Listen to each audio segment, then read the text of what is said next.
Hello, hello, hello, hello. Good evening. How are we all doing on this wonderful night? This night of all nights.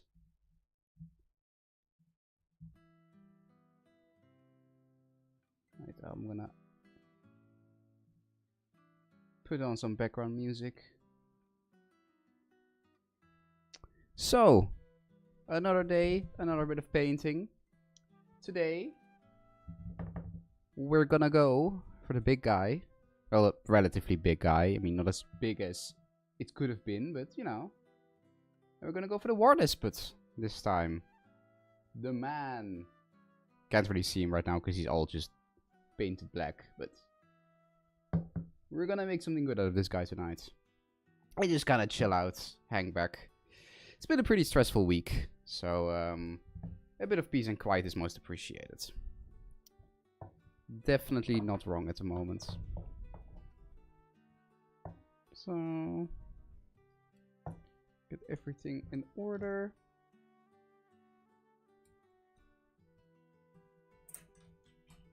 Ah, here they are. Was looking for my brushes. Woo. Okay, so first things first. The big man. Skin. Showing a bit of skin.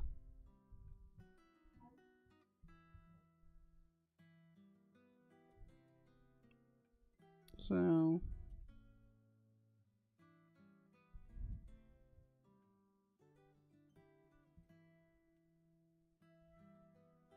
that beautiful angry mug of his. Get it all. A relative bit of color.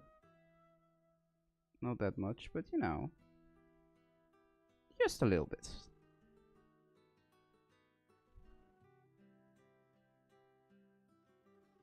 So, first layer. It's gonna be an elaborate one as well, I think. Got me a feeling. Because for everyone else, I've mostly kept it like pretty neutral. With like different kinds of metal and black. Here you have this one. The one we painted last time. Wow. Isn't he pretty? And I think for this one I'm gonna use a bit of gold as well. Kind of snazz things up a little bit, you know what I mean? So, there's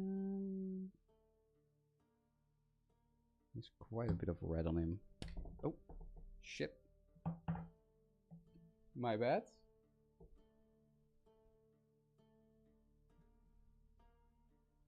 So, there we go. Accidentally slapped the camera. Got so angry with it. So furious.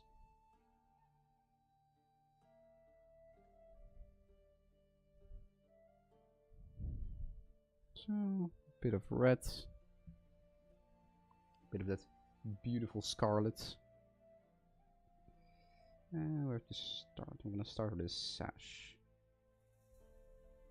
This big, beautiful sash. Or at least a little bit you can see. That aren't covered by his massive beard.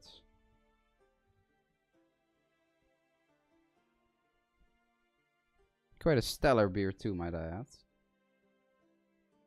Say what you want about the Chaos Dwarfs, but they do know a thing about grooming.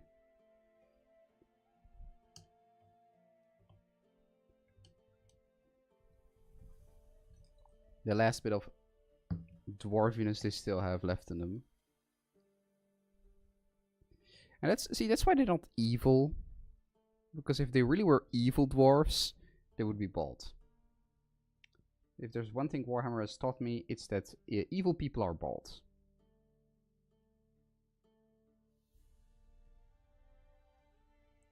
So,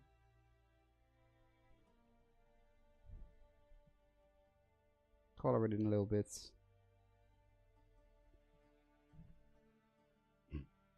I always feel like I'm doing like one of those painting tutorials when I do these streams. You know? So I was like, then we're gonna go A little bit of this. 2 thin coats, by the way. Fill it in all nice and quick.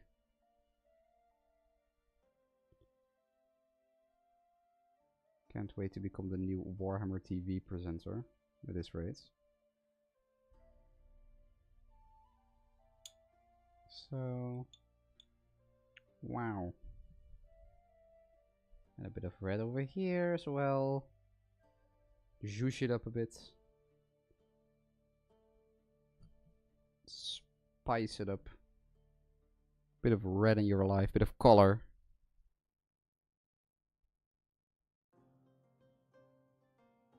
So, they do say red is the color of emotion, and in this case the emotion is anger, probably, and spite.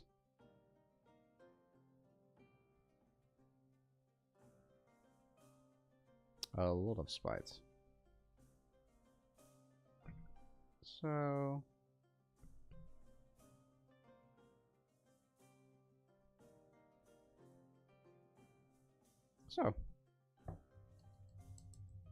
beautiful. Getting properly snazzed up already. Let me just quickly... 1 second.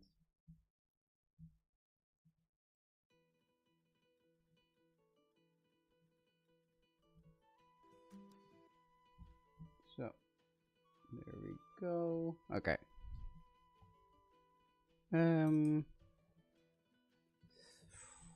Next. A bit of red under his armor, I think. So...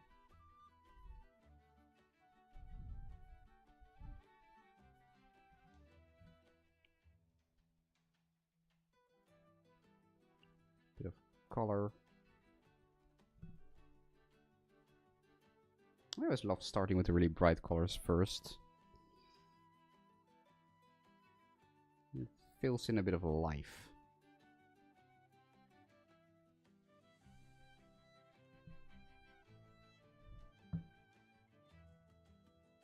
So, and a bit more. And then the first layer of red is about complete, I think. Unless I'm missing some red detail here.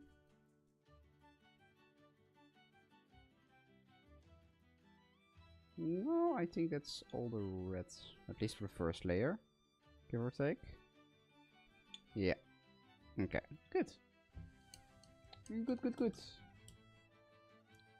Wunderbar.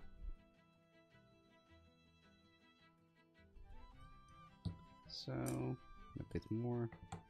The second layer up. Give the paint a shake. So,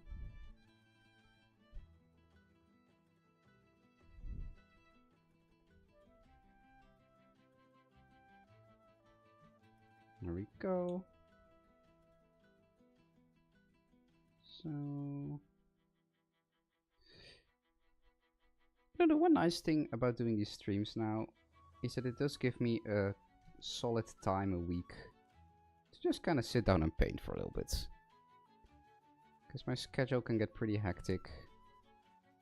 And I feel like sometimes with all the stuff I'm doing, all the stuff I'm working on, there isn't really time to enjoy like the base part of this hobby.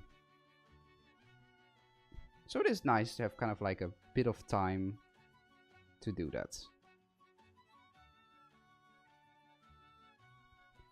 It's even better if I can use the time to hang out with people as well. So, cheeky bit of red.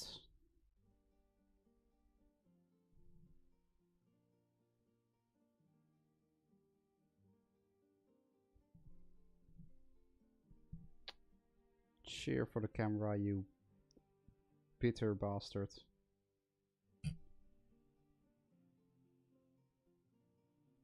So, it's already looking a bit more colorful. Throwing a bit more life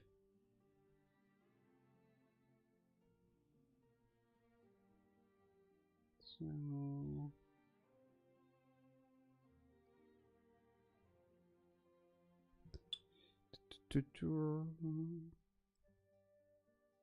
I always love, especially with like the first few layers, you can just really slap it on there. You don't need to be careful. You can just throw it on there. All the colors at once. Don't need to be precise, just yeet it on there. So, okay, I think that's the red for now. Then we're moving one layer up, which in this case is gonna be the black.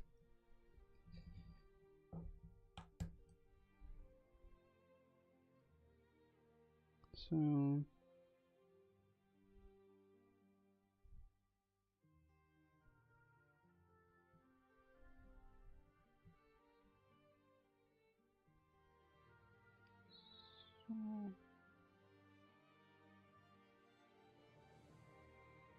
a bit of that.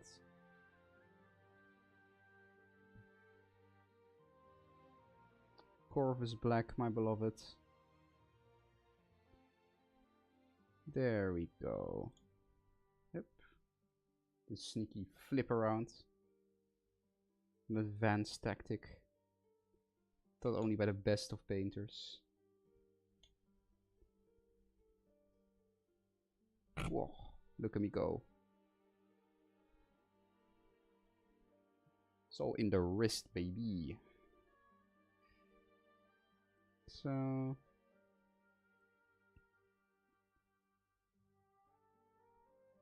all the details with his massive beard blocking the way.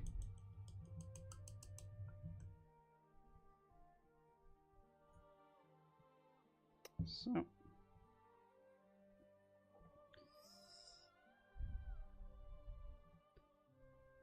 and it's here.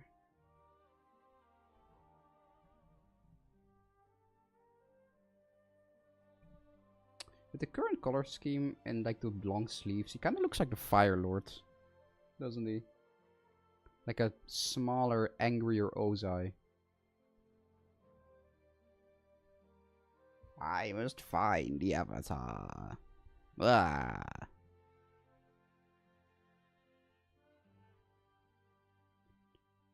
Also the universe where Ozai is like 150 tall.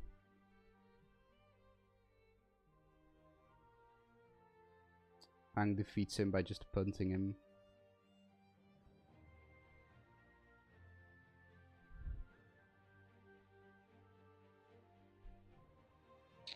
What do I think about not using decals on miniatures? I think that's fine, honestly. Like, I do own quite a few decals, like sheets, but I don't use them for everything, if nothing else, because those things are expensive. But also, I mean, like, hey, they're kind of a pain to work with sometimes, if I'm being honest, especially the really small ones. So I totally get it. Like, I do think it adds something to a miniature when like all the markings and all the signs and all the cool stuff is on there. But on the same time, I also feel like if you have a decent paint job, it doesn't like necessarily take away from it either, if that makes sense. And as with everything with this hobby, I'm a very big proponent of just doing what you think is best and what is the most fun for you. And if not using decals is fun for you, that's the way you like doing things, then be my guest. Who am I to ruin your fun? Am I right? At the end of the day, that's what the most important part is. And that's what I think people forget sometimes about this hobby. Just having fun. Not everything needs to be a massive showing off. Or needs to be ultra perfect. At the end of the day, if you're having fun, and you're not like negatively impacting anyone else's fun with it, then be my guest. The world is your oyster. Do with it as you please.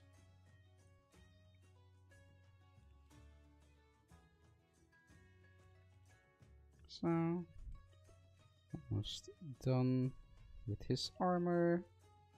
His armoire.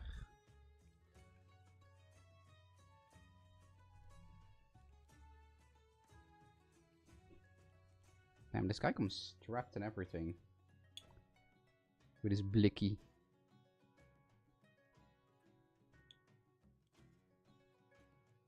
So...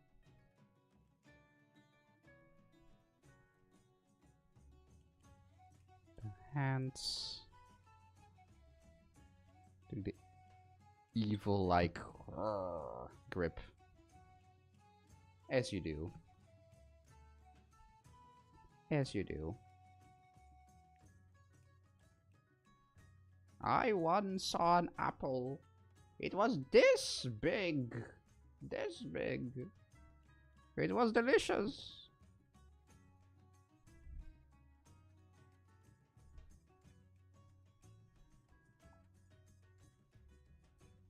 Or maybe like he has just very bad cramp in his hands. That's why he's standing like that.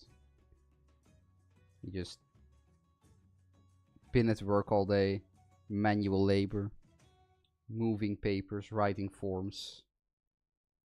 Now he's just standing here with like the worst kinds of cramp, like, oh, I'm dying. Who knows?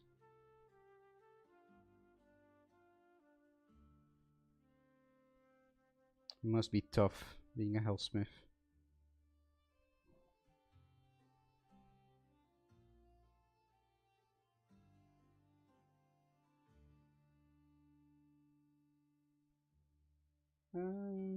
Also, how many painting inches sitting your face in what I can circumcise it to tick. I mean, I get that kind of annoying.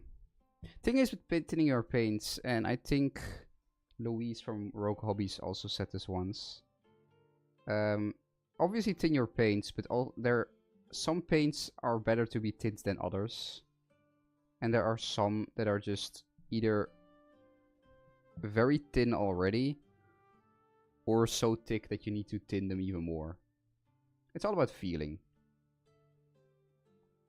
But I do get that it can be kind of annoying. I getcha.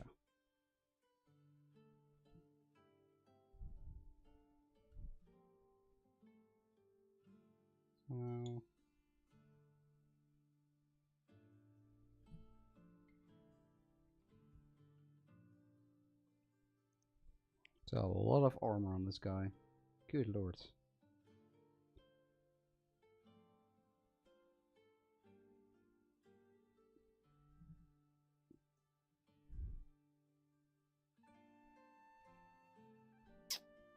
Nice other boots as well.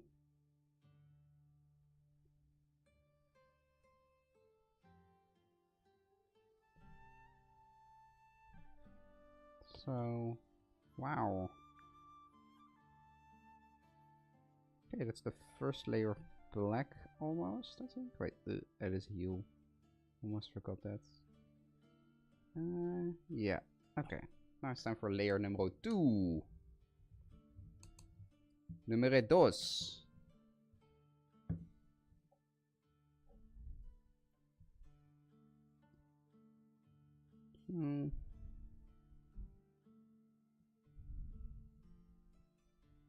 Oh, shit. So talking about stuff being too thin. Whoopsies. Also, always make sure your brush is really nice and dry, because sometimes a few drops of water can get stuck on it and drip down, and the paint can get completely wooked up in a second. It's all about feeling.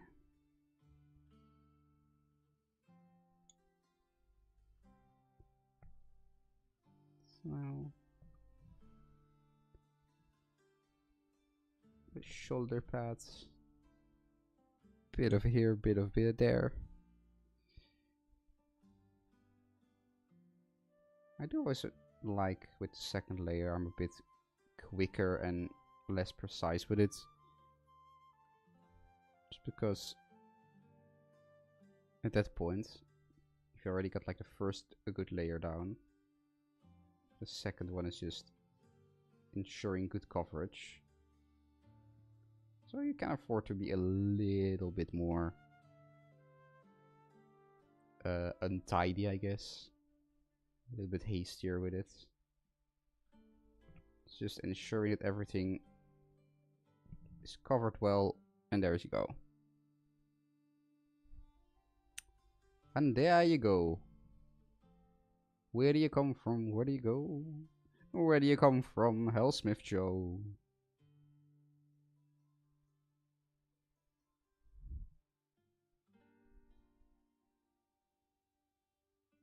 So, going pretty fast actually today. Whew. I'm almost done with the armor already. Look at me go. Fastest painter in the West.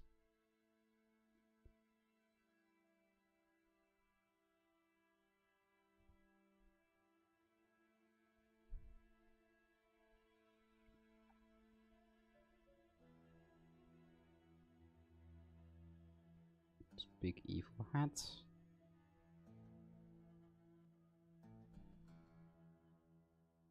Because every proper bad guy needs a big evil hat. If you don't, you're just a poser. A cheap. A faker.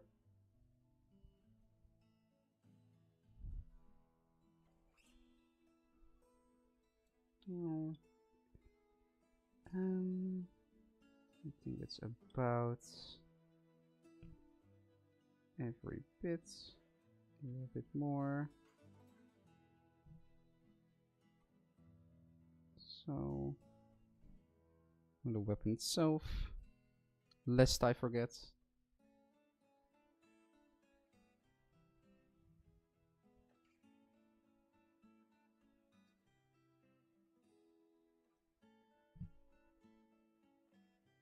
Lest I forget.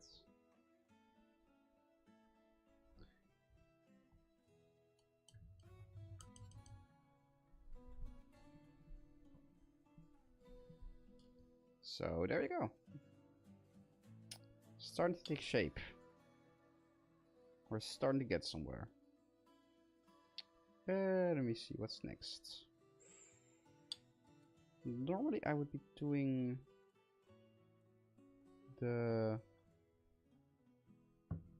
iron, the silver, but I was maybe want to see if I can give this guy a bit of gold to kind of set him apart a little bit more. Because how else would you show your importance over the masses? About the poor! Oh.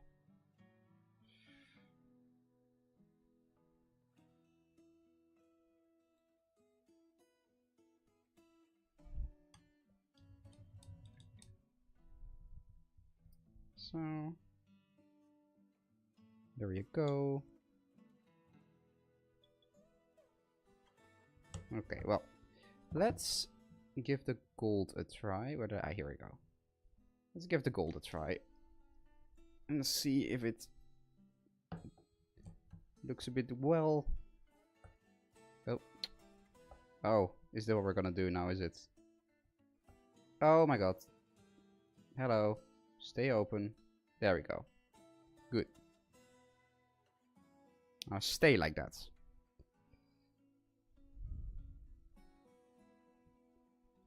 Let me see here. Here I can kind of.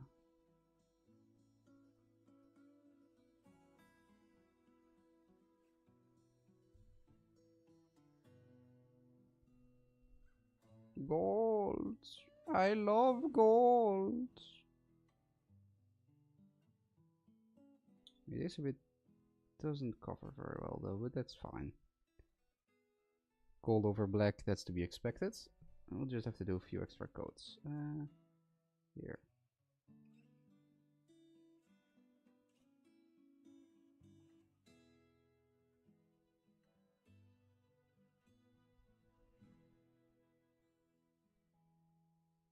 There we go. Bit of gold here, bit of gold there.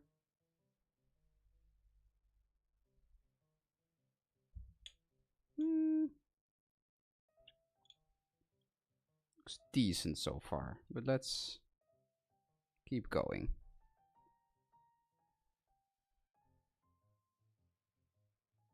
Base clothing. Some say you have to base it black or white, that you can't use one color, main color for example, using only blue for weapons without. I'm a bit confused about the question is.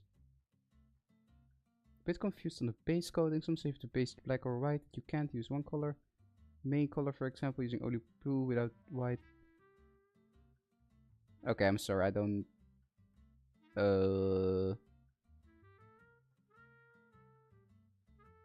No, okay, no, I don't know. I don't know. What exactly the question is there? Like, are you saying that you're confused whether you can? No. No, I don't know. Sorry. I am sorry, my apologies, but I don't really know exactly what the question is. I don't really.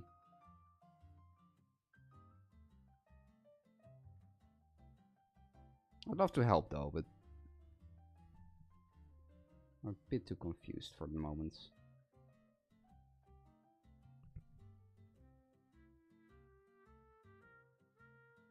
So,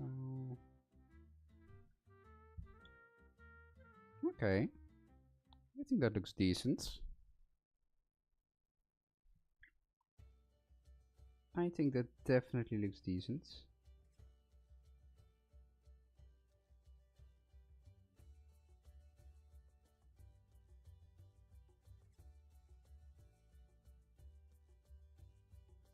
Well, really snazz it up.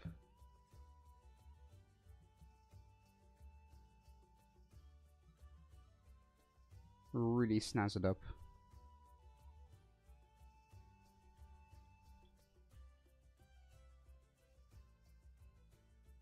So,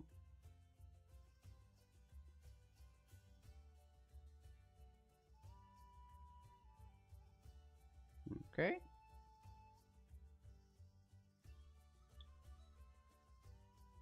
Okay. I think it's slowly starting to get somewhere. I'm a bit 50-50 on the gold for now, but I think I like it. And even if I don't, it's only for one miniature, so. His lore can just be that he's an incredibly gaudy bastard.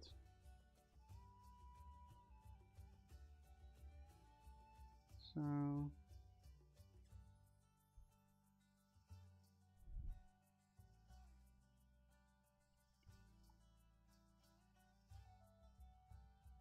Wow, look at that.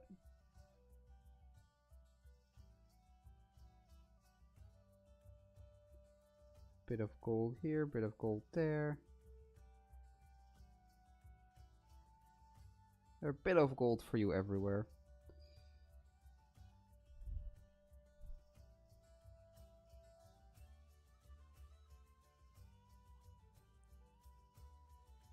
Very careful on the little details here. Whoop. Fill them in a bit. Perfect.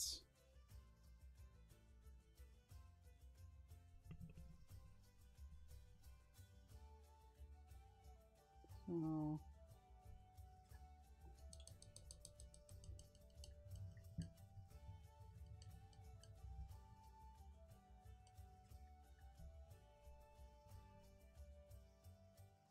Some say you have to prime the model with white or black or something else and then apply the main color, like apply white base and then apply the blue color. Yes. That's... I mean, that's how you can do it, yeah. You spray, you give it like an undercoat, and then you put a coat on top of that. And I mean, the color, what you use to spray, I mean, it's kind of up to preference. I always use black, but Obviously, if you're going to use a lighter color scheme, it's probably better to use white. Similarly, if you're going to use dark color scheme, use black. Or you can, in some cases, already use a colored spray. Like, if all your models are going to be blue, like Ultramarines or something, for example, you can just spray them blue and save yourself a bit of time. But for the most part, the undercoat isn't necessarily for the color. It's more just to give the paint a solid foundation to latch onto. Because otherwise, paint can, especially these kinds of paints, can really not stick very well. And then you kind of have a bit of a mess on your hands.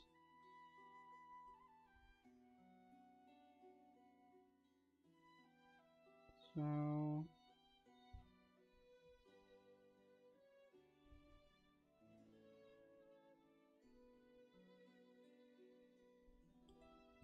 Gauntlet 1, and now we're going to Gauntlet 2.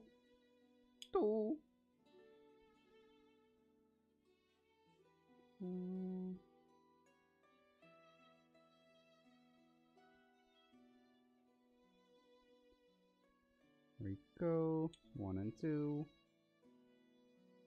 Okay. Oh, I also can do a bit of... I see gold back here. Careful. There we go.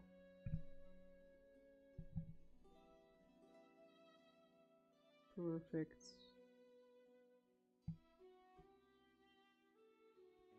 Very careful.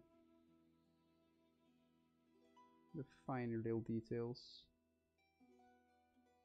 Perfect. Oh, there you go. Okay, now, what to do for the horns? I would like some input on this. Because on one hand, for example, for this one, I made the horns metal, like iron. And part of me wants to kind of keep it up for this guy and make the horns also silver. Or should I make the horns gold? Like, what do you think? What do you think would look a bit better? Because I'm a bit torn. I think maybe making it all gold can be a little bit too gaudy. But on the other hand, it is very in keeping with the theme. So, what do you all think? Factions I would hate to paint. Wait, hang on. There was actually one. Or was it? Which one was it? AdMech. Adeptus Mechanicus for 40k. I actually started with them way back in the day. They were one of my first kits. And they were not fun to paint. They kind of ruined my motivation to paint, actually.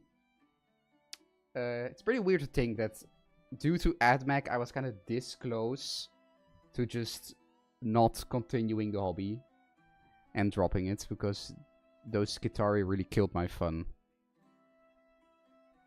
I would probably say them. They have some cool models, don't get me wrong, like they're very good models, but it would just be not fun to paint them, personally. I would hate that. I just... And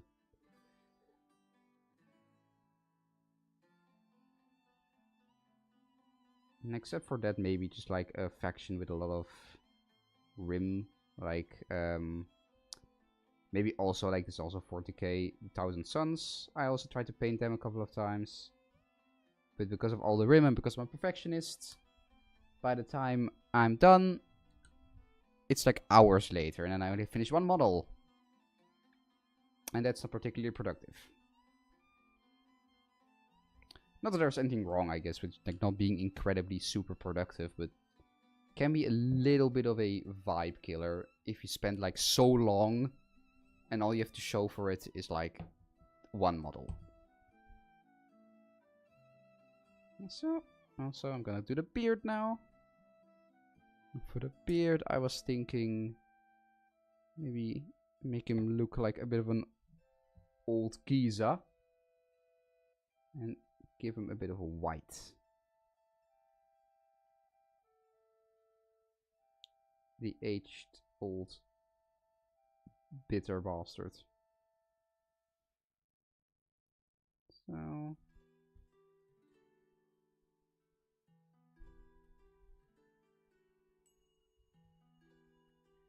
bit over here.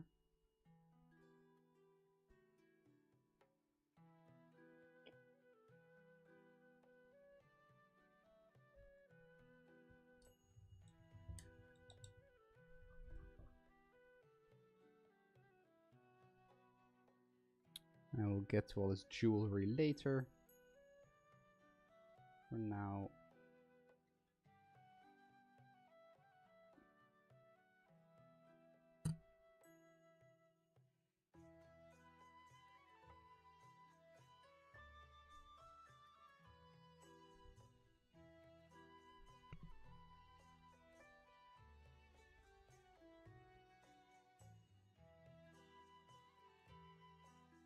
So.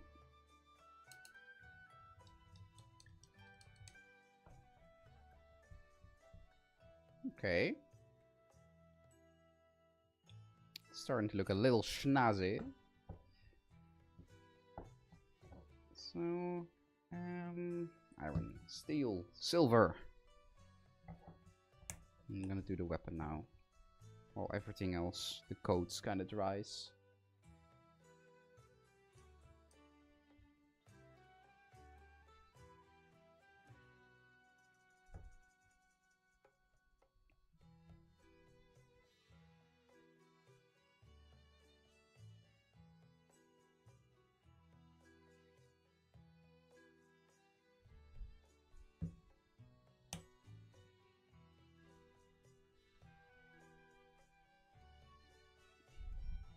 Yeah, Death Watch and Death Guard, I get that too.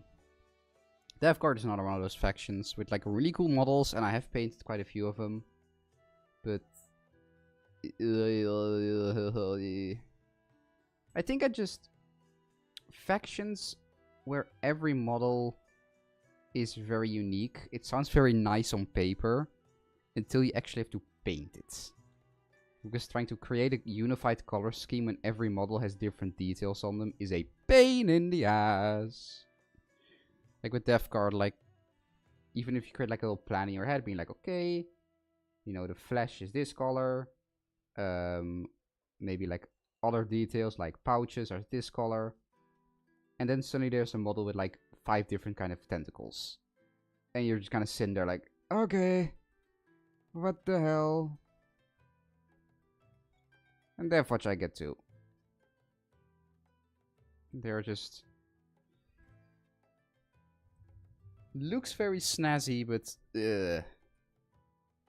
don't know if I would do that.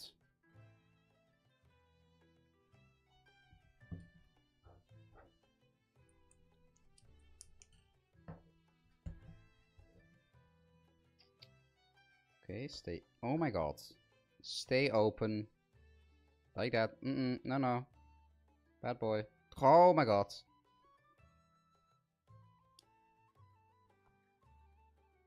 Okay. Okay. Okay.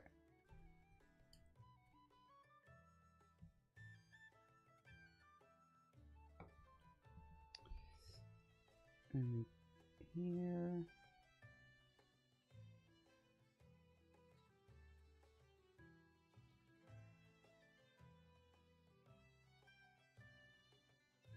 I think for now I'm just gonna do everything except the horns. And then kind of see how that looks like. But I think maybe I'm gonna run the horns silver anyway. I think maybe that would help it stand out a little bit more. Because I don't want it to be too shiny. I know there is no such thing as being too fancy or too shiny, but you know.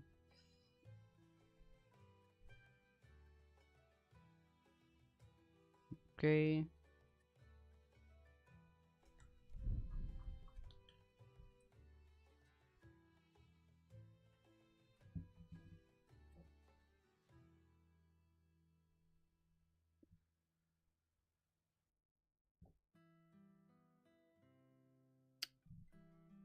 Gold. Why are you like this, Gold Pot? Why do you keep closing? What have I done to you?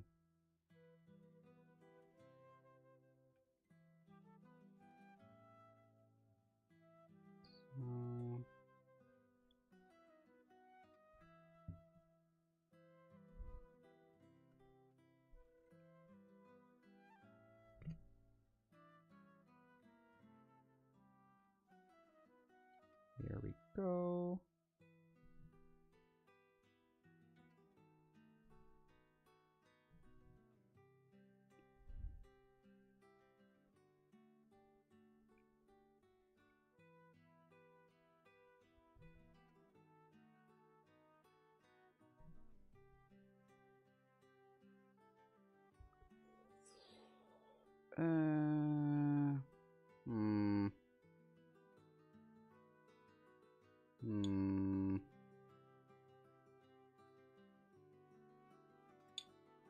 I don't know.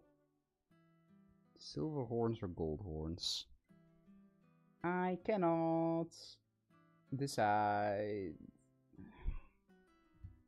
Looks doesn't look that bad, but on the other hand, I don't know. Indecisiveness, my mortal enemy.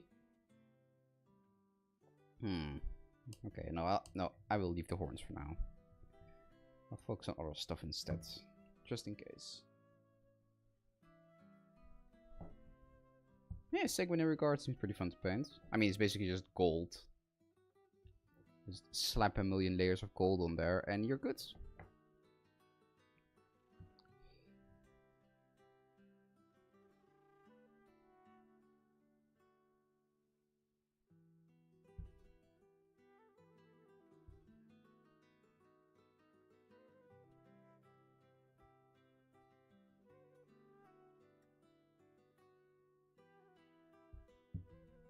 Okay, hang on 1 second. I'm gonna quickly fix the lighting a bit.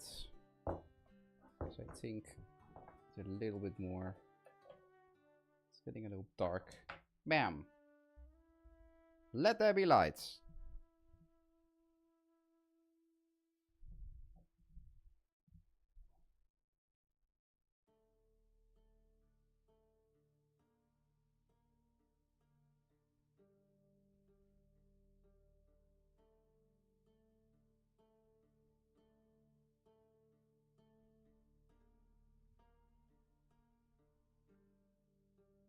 Adding a bit of white to hopefully finish up the beard a bit more.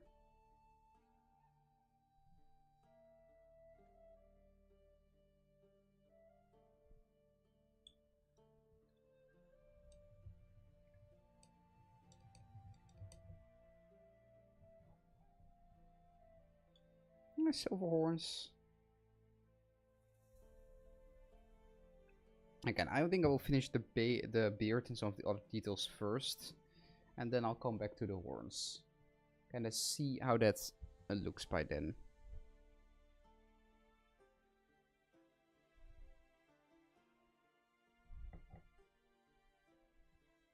Give it a bit of time.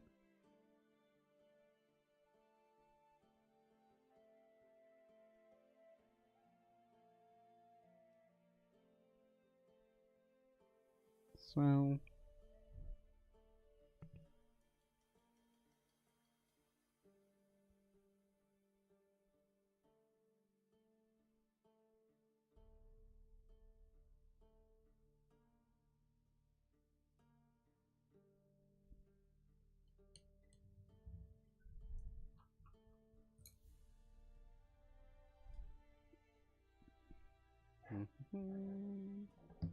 okay, gold. You're gonna have to stay open for a little while, buddy. Oh my god. No, no, no. No, no, no. Just like that. Yeah, good. There we go. There you go. Good. Now, and to make it even snazzier and gaudier. Why, yes, I would like a million gems in my beard. Thanks for asking. And yes, the poor people should pay for it.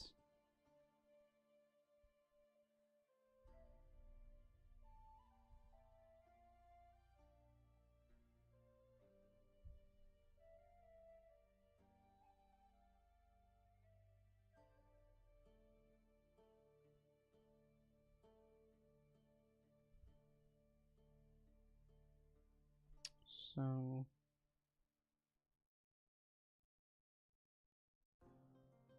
the entire gold deposit of a small country on my beard. Because I'm just that cool.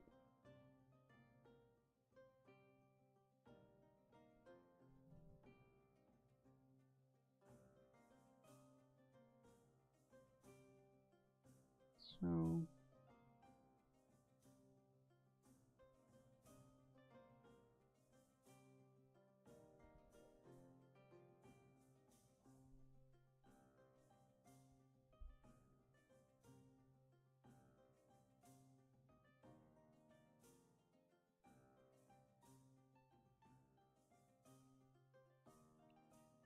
here.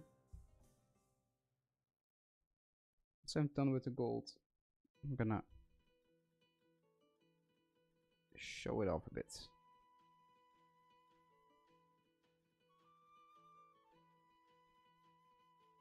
So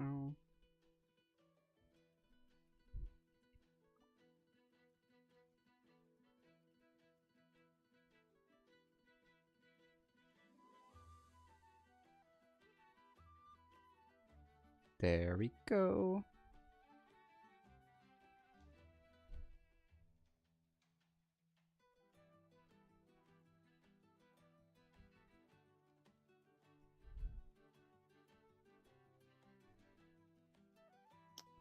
There we go.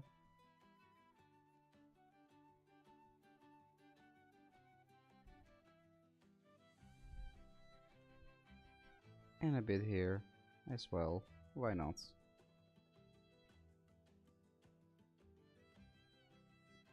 Gold for the gold gods. Riches for the bejeweled throne. So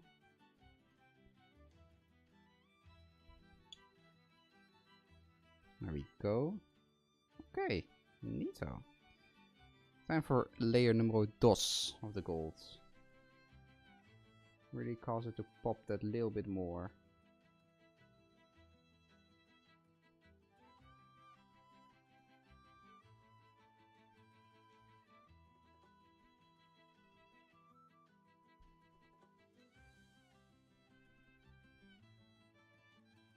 Hello, AT.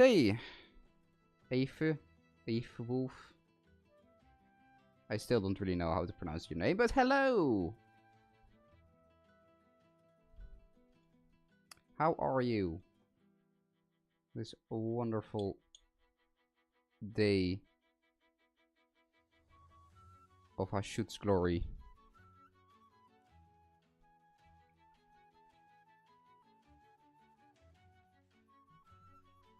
I'm just painting up the war despot today.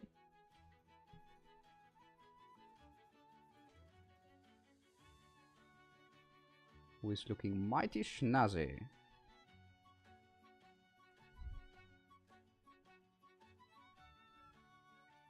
Mighty snazzy and golden.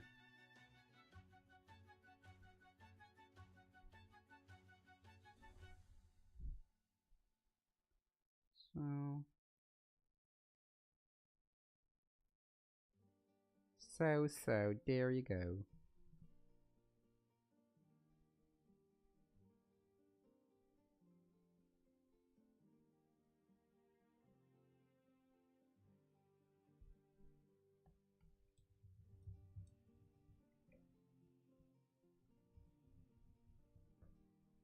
Oh, happy birthday! And what was Sigmar's toll like? What do you think? I haven't watched all of it because Warhammer Plus, I'm not gonna get a Warhammer Plus subscription, but I'm interested in checking it out because I do hear a lot of it, of the positive things, and the more good material and good media from the Mortal Realms, the better.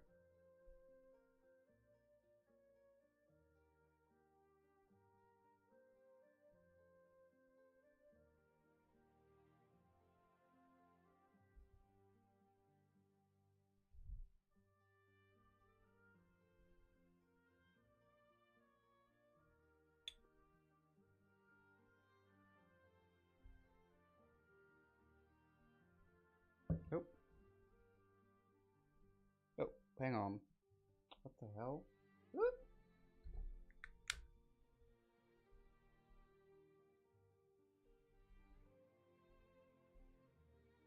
Oh, there we go. Okay.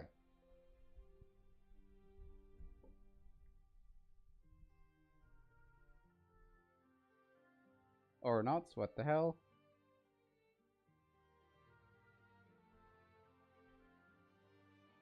The camera is forward. Give me a second.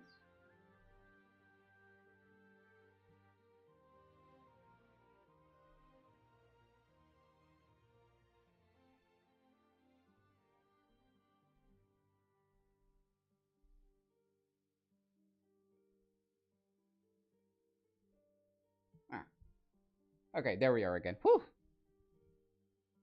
Technical issues. Those assassins really are trying their best.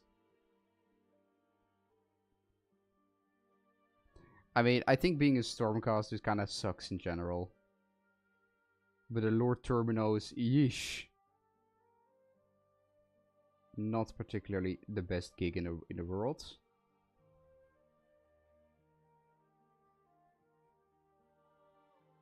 At least you have dental. That's something at least. That is something.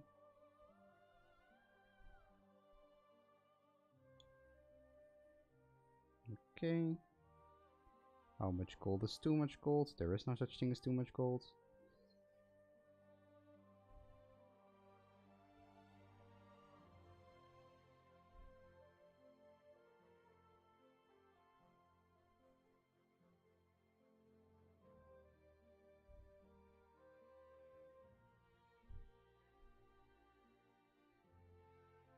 Gold.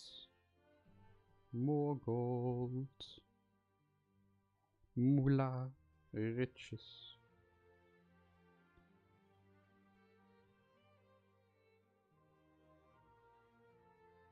So...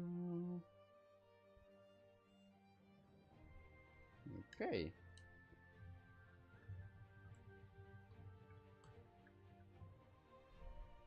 Yeah, I think I know the one. So look. Progress update. He's starting to look snazzy. I'm gonna try to finish it all in one stream. Otherwise I'm gonna finish it off stream, but we'll see. I'm quite far and I'm going at a pretty nice pace, but it's been a very tiring week. So we'll see.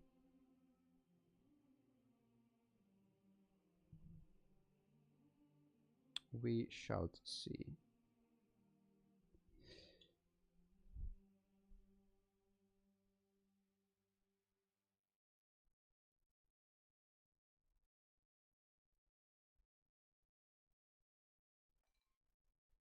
A bit here.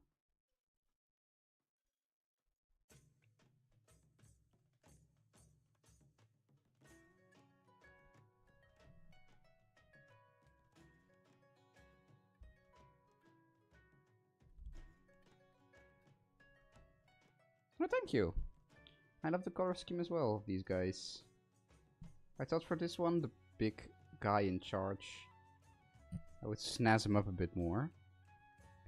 Still kinda in keeping with the Dark Iron Dwarfs inspired color scheme. But also giving him a little bit more flair. I think I already said this like in some other time, but I'm a big fan of color schemes that kinda level up the fancier the characters are. So putting in like golds and other fancy colors.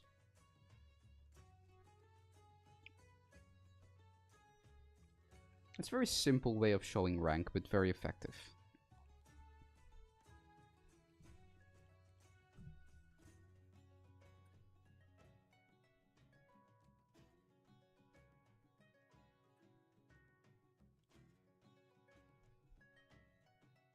So... it's beautiful horns.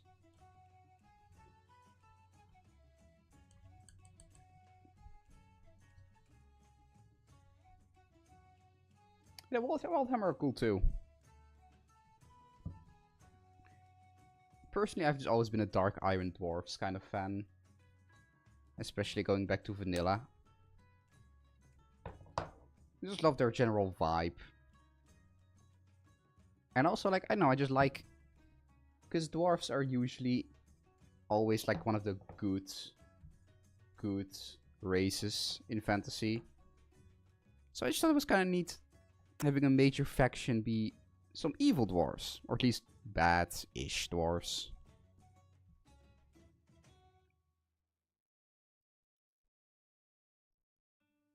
But the griffins are majestic. I will give you that.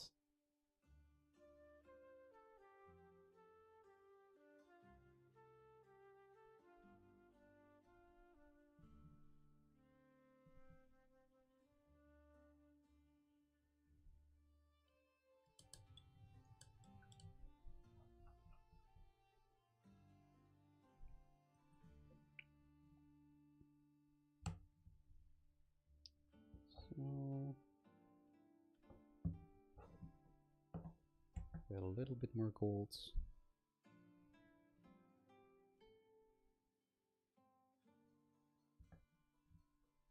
For the little, I don't know what they are, like dangly bits. Phone charms.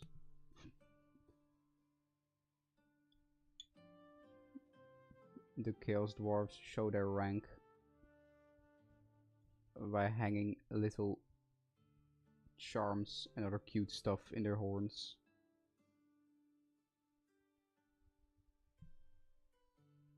Little friendship bracelets.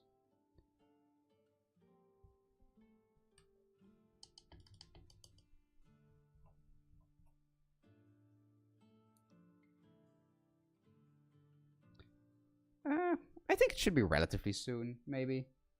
I mean, Gotrek is such a big kind of main thing. And I mean, if you want to look at it a bit more cynically, a big cash cow for GW. So I think it's probably going to be relatively soon.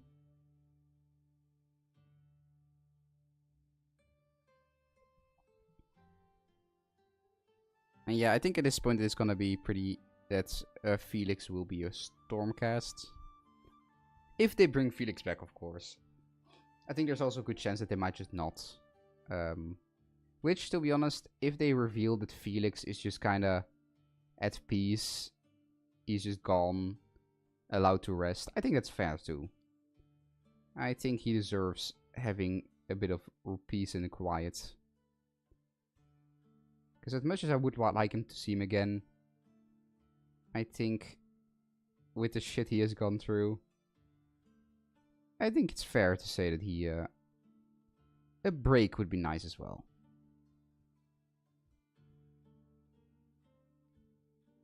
Although I would, of course, like to see the bromance reunited.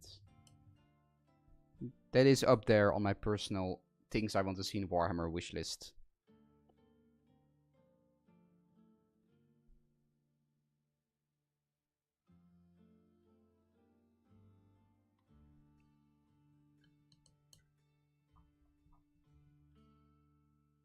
I mean, I can totally see if they bring Felix back, GW making like a special Gotrek and Felix reunited model.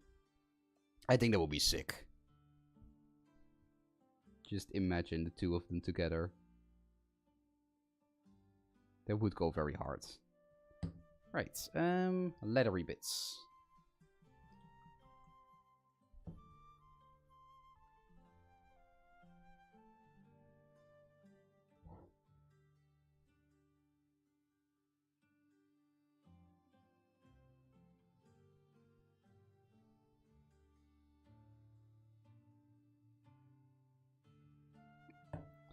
I mean, that is true. But on the other hand, and this might also be kind of the way they might be wanting to go, if they want to up the tragedy a bit.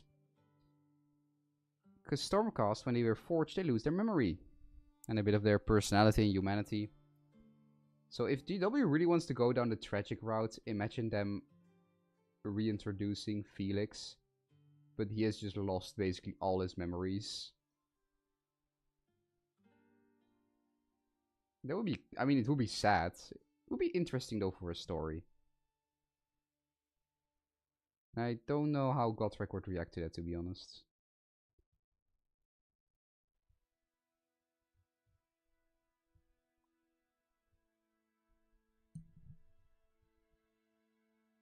I don't know what his reaction would be, but I don't know if it might be, if it would be good. But I do agree, Night Questor would be perfect for him.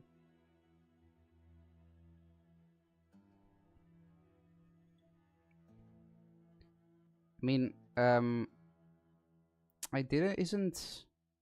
think I read this somewhere. Isn't like basically it pretty soft confirmed that Karl Franz is also part of the Knights of the Heldenhammer? I don't think they straight up say his name. But it is pretty confirmed. But then again, I'm not like a big Stormcast player. So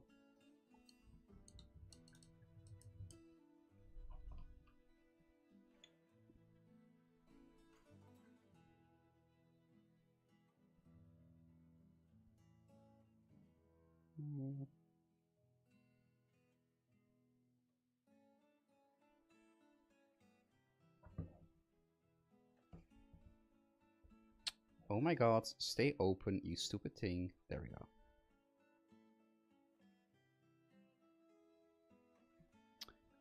Well, the main inspiration, I actually already like pointed this out a few times, is actually the Dark Iron Dwarfs from World of Warcraft.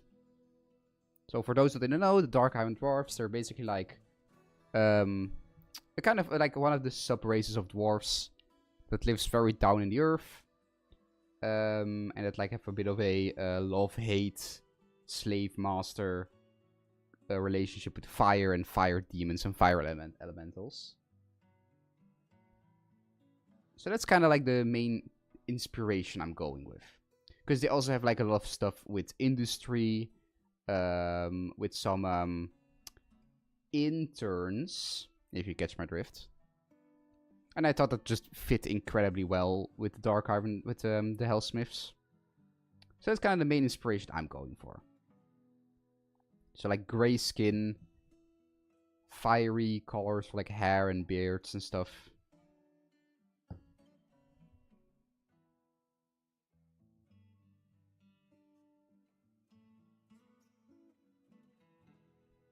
Oh really? Is Geld confirmed? Oh yeah, no, that's right. Yeah, I know. I forgot about that. Someone told me about that a long while ago. That is cool though. Like, on one hand, I do want them to be careful with just bringing old characters back. Because one thing I think you want to avoid, especially with the Stormcast, is for it to just be like a rogues gallery of like, there's this character you know, and this is other character you also know.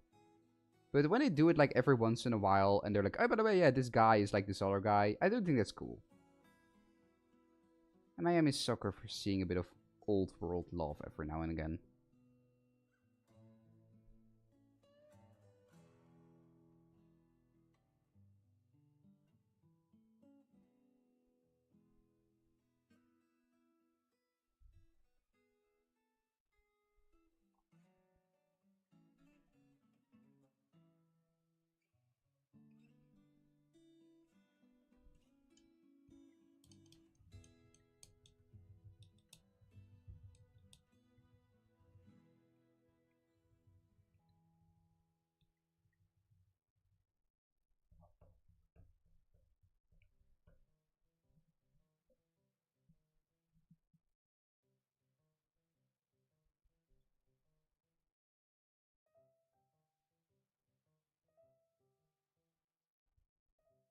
So, the holster of his gun.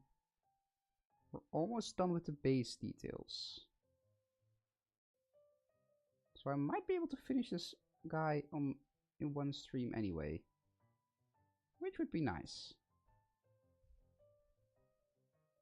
Minus the basing, of course. I don't do that part on stream. Because that takes a bit too long. But everything else. The base details.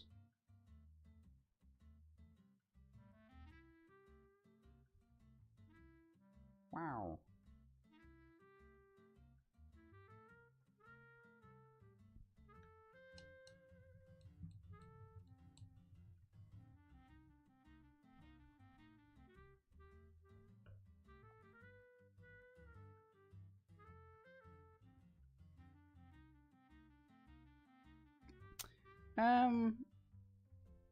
I don't think they're gonna bring Vlad von Karstein. I think. If nothing else, because if I remember correctly, because I might not. I mean, I'm not that well versed when it comes to end times. If I remember correctly, I think Vlad wasn't the biggest on working together with Nagash, so I think he might not be too keen on bringing him back. Yeah, exactly what I say. He's like a little bit too independent, and everyone Nagash has brought back is either people that are very useful or people that he can control. But I just like to think that him and Isabella are kind of having their own perfect promised afterlife. Just kind of chilling out by the two of them. Wherever they are, in whatever alternate afterlife, dimension, or whatever, after the old world got destroyed. But that they can kind of just chill out, just the two of them.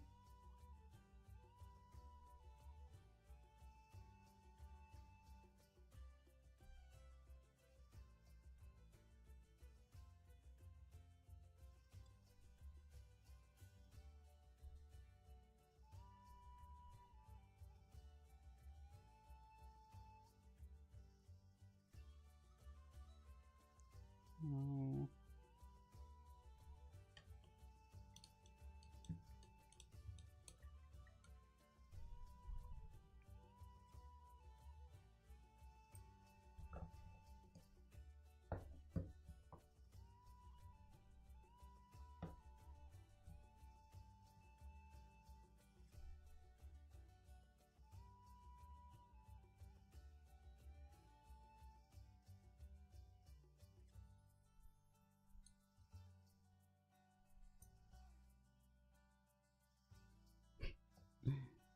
Yeah, I mean, it's just one of those things.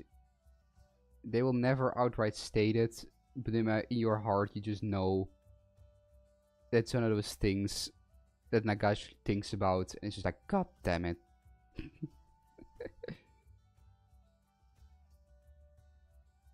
Why can't they just all be obedient to me?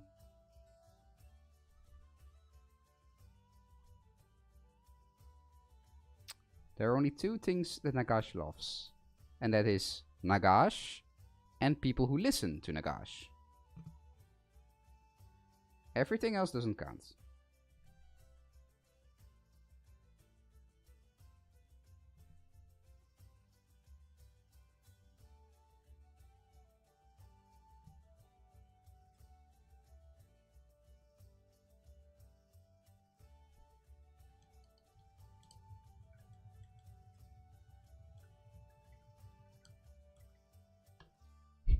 It gives me conniptions.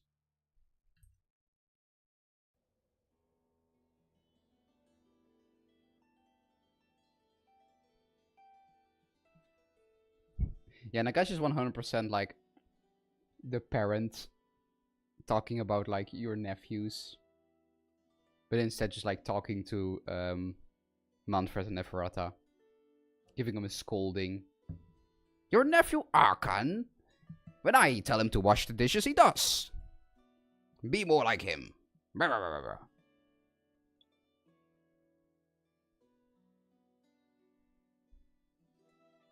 I give him an order, he doesn't spend like 5 centuries scheming and trying to murder each other over it. He just does it. Because Arkan is a good boy.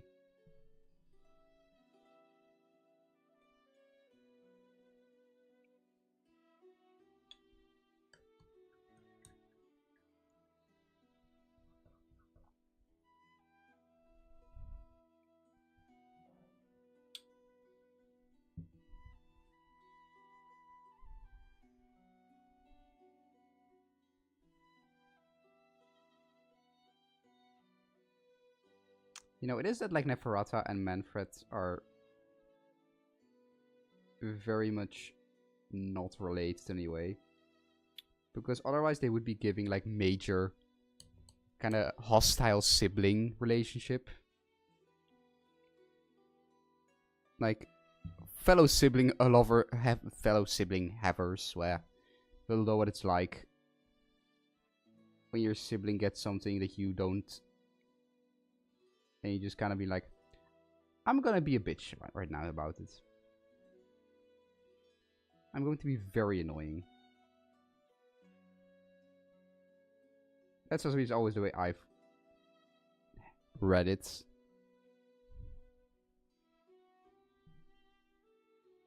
Because your siblings can never have nice things.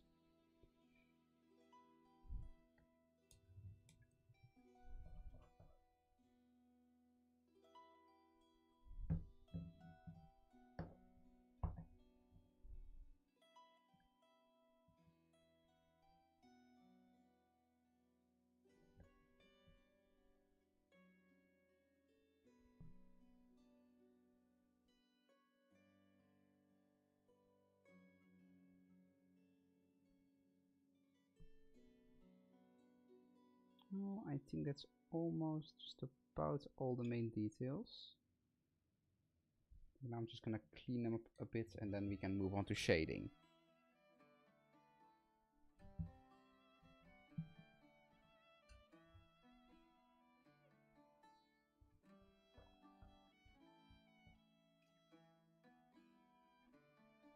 Yeah, I mean, I guess technically they're related, but you know what I mean.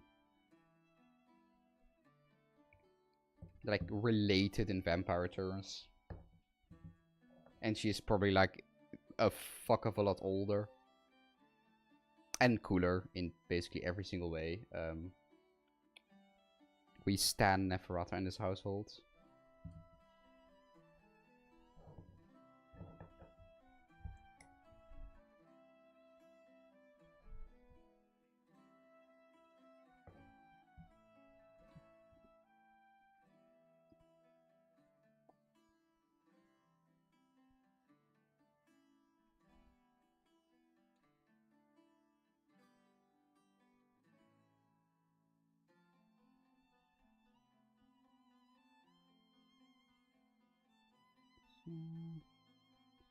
The cleanup. I always love just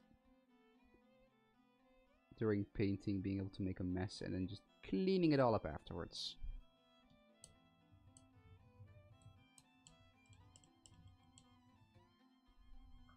Ha!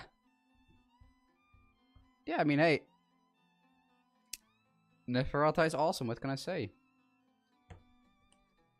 The Neferata book, I kind of forget. It's like you have like Nagash the Undying King, and it's like 2 books, and one of them inside of it is about Neferata. It's probably one of my favorite AOS books, I think. It's just kind of perfectly shows why Neferata is the baddest bitch in town, and you don't mess with her.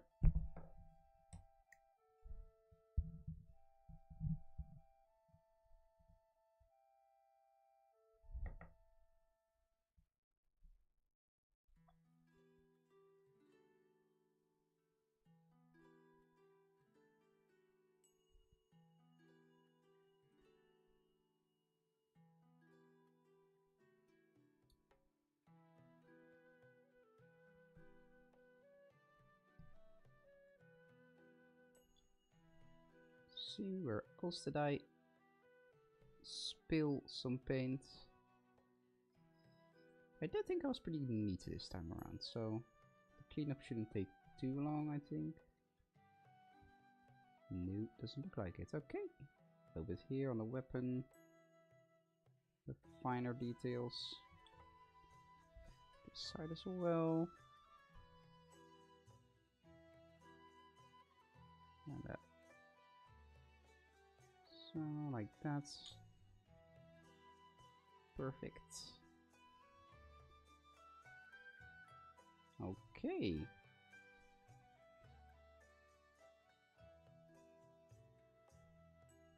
Right.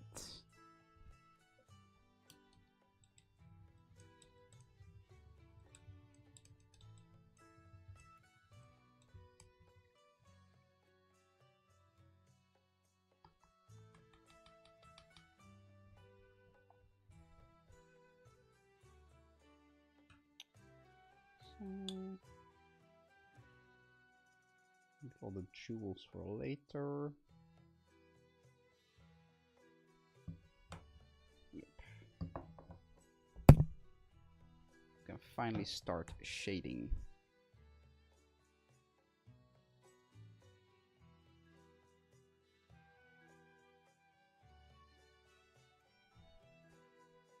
Yeah, no, Kato is a cool character. I like him too. It's been a while since I read one of his books though, so I should definitely revisit that sometime.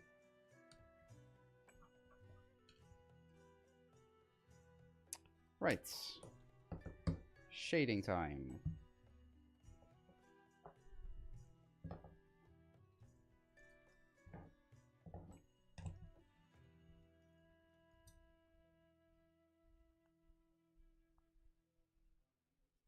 I mean, I guess while vampires are pretty busted in AOS, Stormcast, I feel sometimes people forget, are also just terrifying.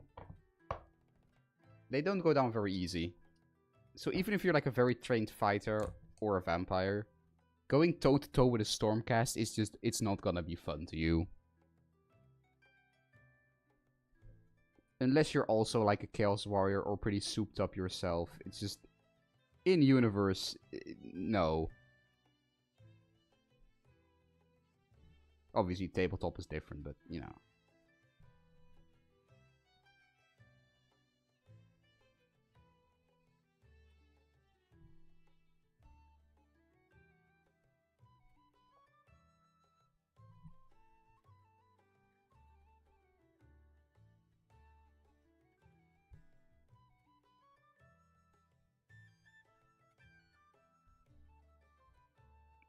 Like, while I don't generally like the comparison that some people make, calling Stormcast Sick Marines.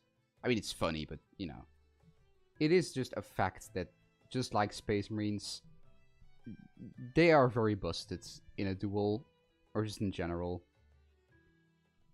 And for the same reason why you don't go one-on-one with a Space Marine for fun, going one-on-one with a Stormcast is also just a recipe for disaster.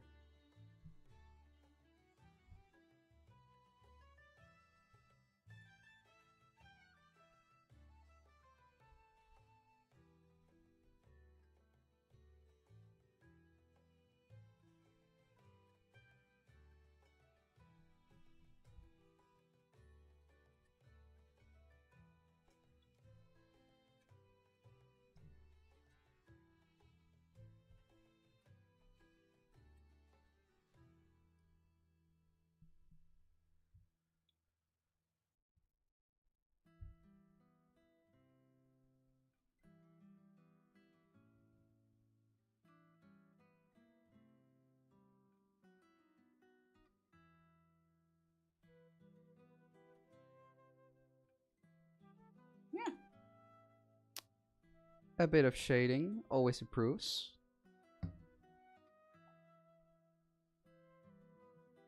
My flames are probably gonna be, I mean, kind of in keeping with just the Dark Iron Dwarf flame team. I'm probably gonna keep them a bit more like regular flame colored, like oranges and stuff. But maybe for like obviously like the wizards and more magic-y things, I might get a little fancier. But we will see. We will see where it goes.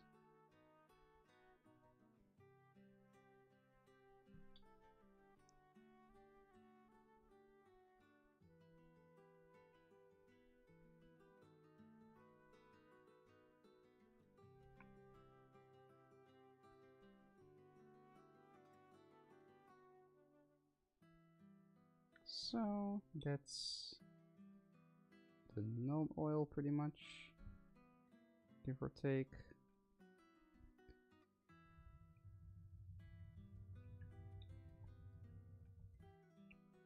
No, I do agree. And that's also why I think that calling them Sick Marines, I don't agree with. Because Stormcast, in my opinion, are just better than Space Marines.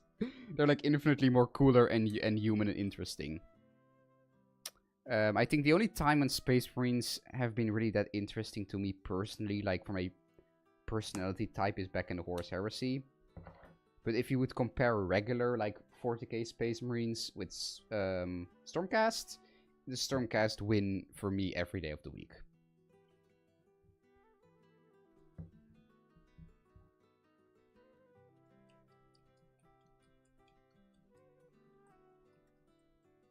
Oh, Flame Elementals. That would be cool, actually. It's just that, like, I do like the big flame bowl bronze thing. I forgot its name. But I think maybe I have like 1 or 2 models that are kind of fire flame elementals. I do like that idea. So maybe I will do that eventually.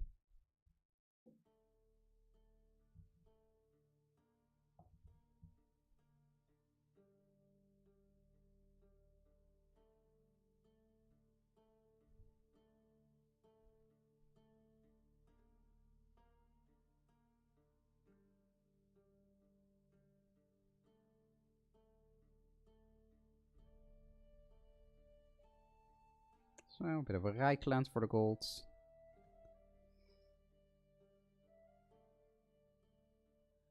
Rijkland Flash Shade, my beloved.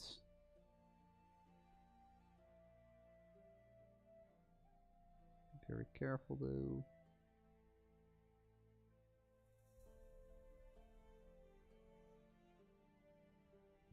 Really make that gold shine.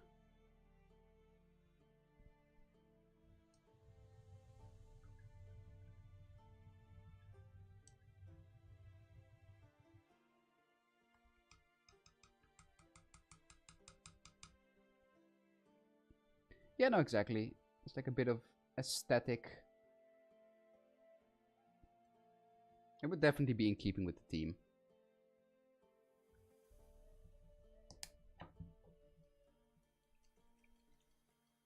Oh, enjoy. All Gromby.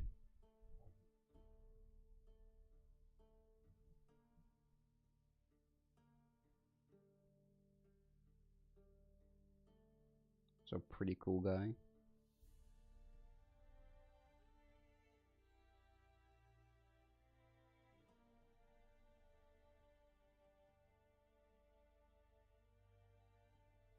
So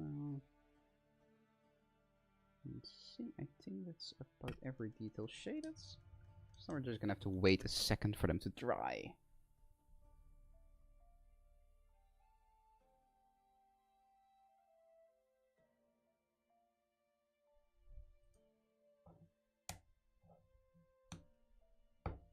And then we can go into dry brushing and stuff. And then he's almost done, actually. Whew. I'm working at a pretty good pace.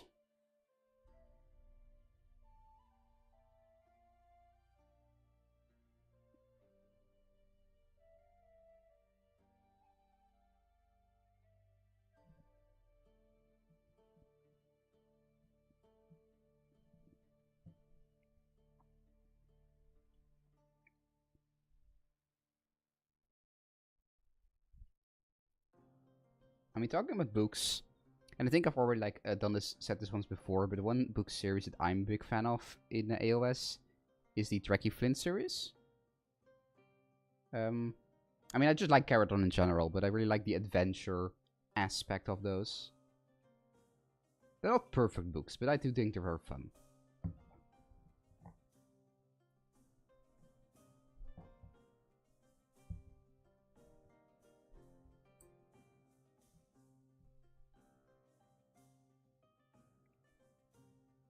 So, by the way, here's what he looks like so far.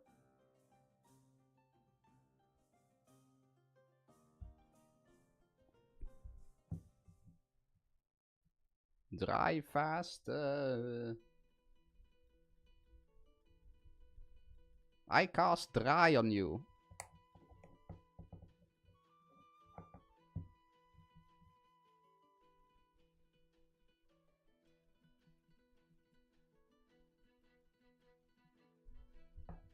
They definitely should. There's currently 2 of them are out, and number 3 is on the way, some way. Definitely coming though. It's shaping up to be a trilogy.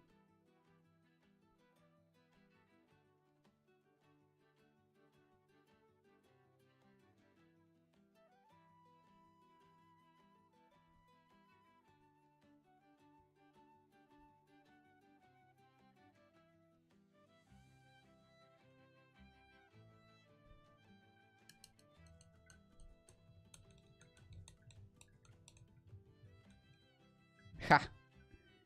Yeah, I need to invest in more hardware for my setup.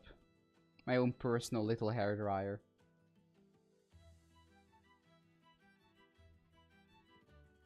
Well, the gems, I'm currently making them also like... My idea is to have kind of like fire gems. I mean, I know it's like a lot of fire so far. Flames, fire, everything. But you can like the... some of the Art of the Dark Irons have like these orange fire flames. Gems, I mean.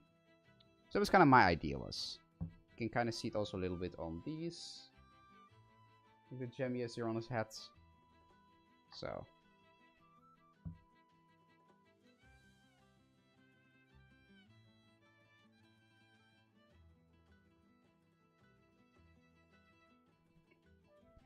I mean, Gotrek and his... Imagine it's like Gotrek, because he did meet Teclis back in the day, like way back in the day, back in the old world. Imagine him meeting Teclis now. Like, that would be fun to see.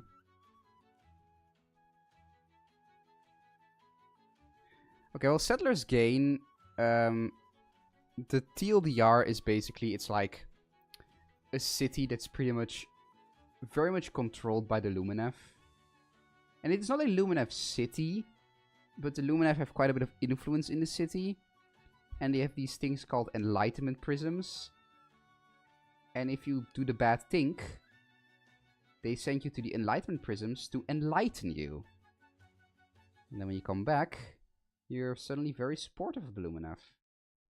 You really like them, and you're like, wow, you're so great. Everyone should go to these Enlightenment Prisms.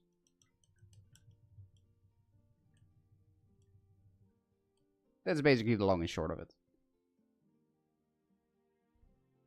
It's one of those classic moments of, you know, the Grand Alliance Order are the better guys, but they're not necessarily the good guys.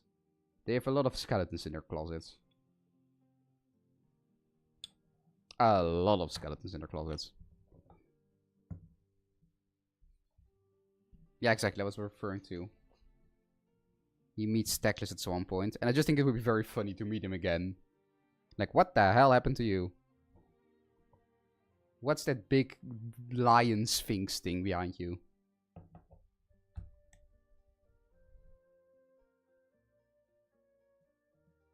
No, that's exactly the same vibe it gets from me as well. I like... They aren't that detailed about these Enlightenment Prisms, but in my mind they are just like the rooms underneath the lake with like the spinning crystal.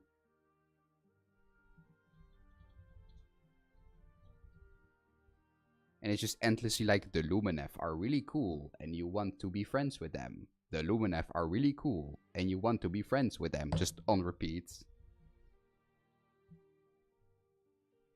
Dry brushing.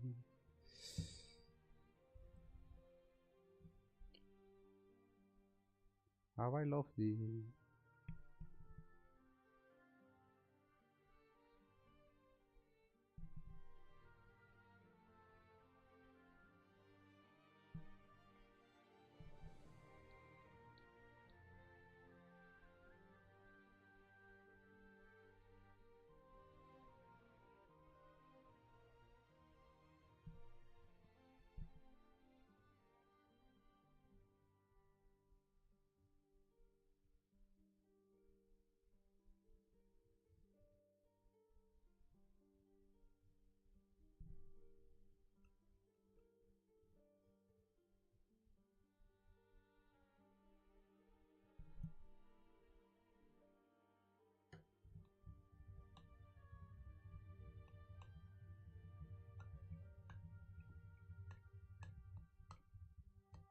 Yeah, well, again, that's like what I was saying. Like, the Grand Alliance Order is very much... We all collectively agree that the alternative is worse. Like, none of us are friends of chaos, none of us are friends of death, none of us are friends of destruction. Some of us are questionable in morality, but at least we're not that bad, and we all agree that things shouldn't get that bad. So we kind of work together.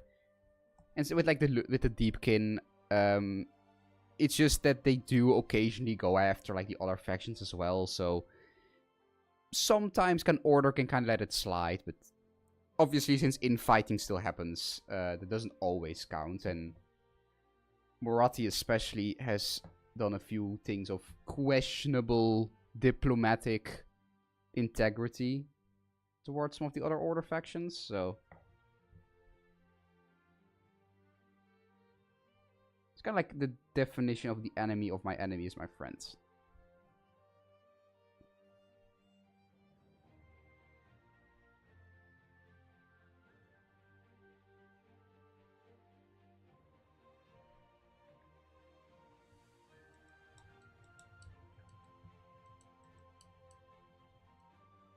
Yeah, no, like the Lizardmen are also a very good example of that. Like, they're pretty chill with you. Unless you either get in the way or you're like a little bit too chaosy. Like, just scenario.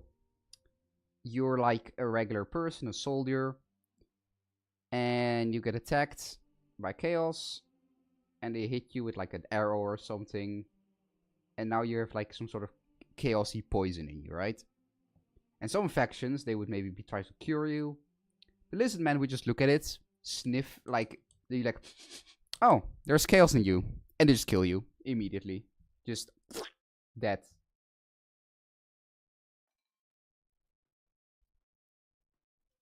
You don't fuck around with the lizard man.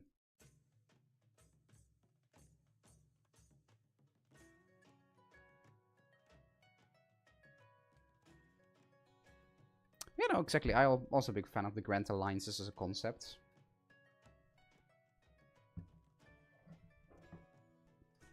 I feel like there's a lot of interesting stuff you can do with kind of explaining why they're working together a lot of the time. Especially Order. I think Order and Death are the best at it. Destruction is just, we like to smash things up, and Gorka Morka's cool. And Chaos is also pretty straight to the point. Why they work together.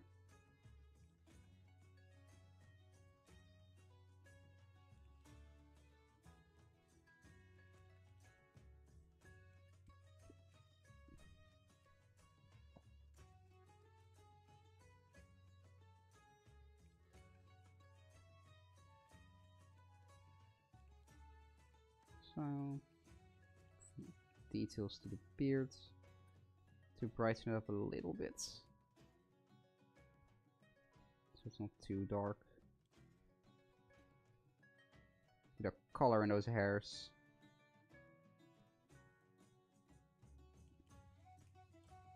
So.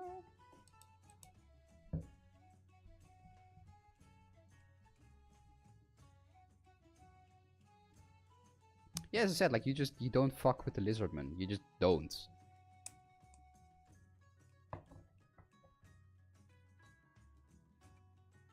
A lot of factions are open to be screwed with. The lizardmen, they do not take any crap from anyone. And if they don't like you, they will just destroy you. And then just move on.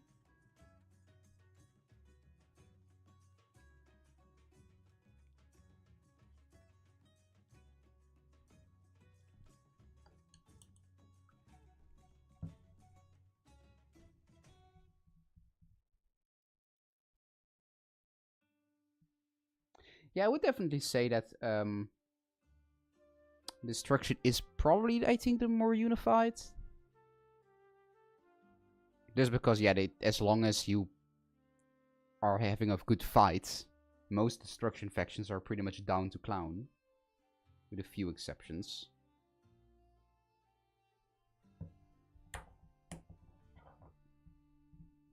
And obviously Chaos with the Grand Plan. The Great Game. As soon as one of them kinda wins a little bit, they all just turn on them. Because Chaos cannot have nice things. I mean,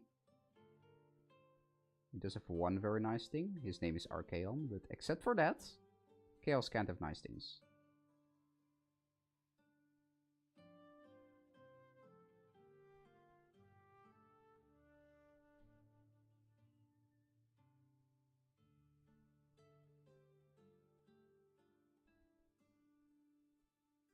So, the pouches. The highlighting.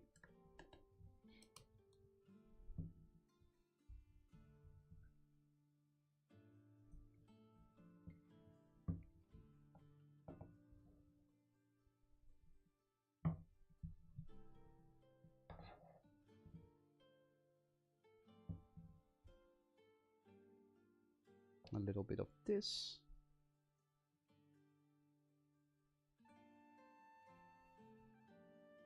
Pick out his face a little bit.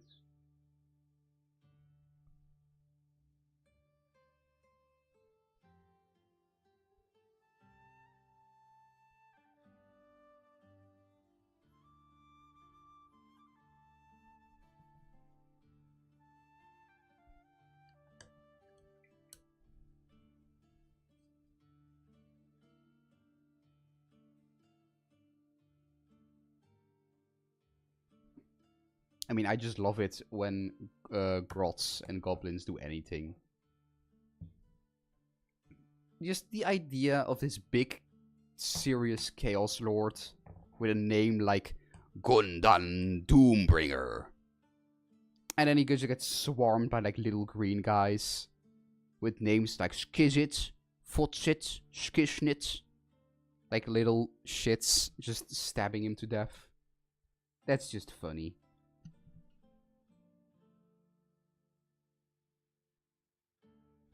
Or some like goblin shaman points in his general direction, does a funny little dance, and your big evil Chaos Lord turns into a mushroom. It's more likely than you think. It can happen to you too. 1 in every 10 Chaos Lords are turned into a mushroom. Learn how to prevent this now.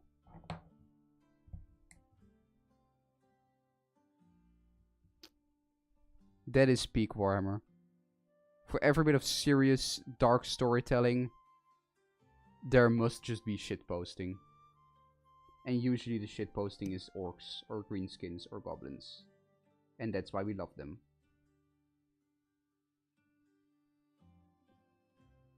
Never forget the silliness of Warhammer.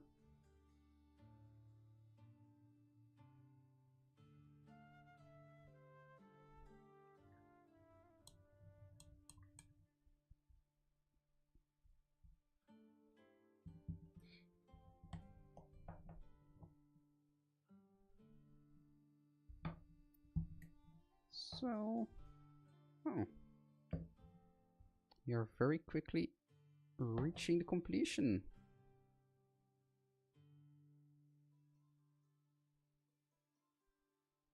Of this guy. This angry little fella.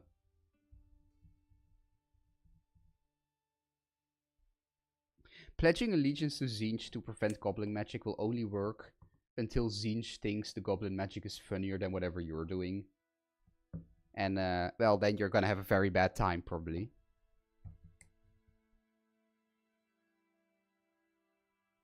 No, exactly. That's exactly what I love about the grots. They're, like, very silly and funny, but if you really look into some of their lore, it is actually, like, horrifying. Just the bad moon showing up. I mean, it's what I've always, whenever I talk about it, I always mention the book Gloomspite, which, once again, also you should definitely read if you haven't already. And not to spoil anything, but it's just, it straight up turns into a full-on horror novel at the end. It really took me by surprise when I first read it. But I can definitely recommend it.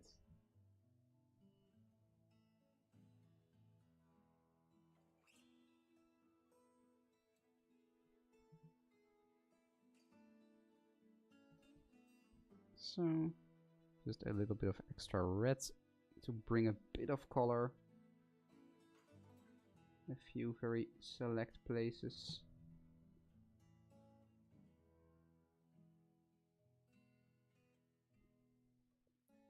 Make some of those details pop a little bit more. Very careful not to do too much.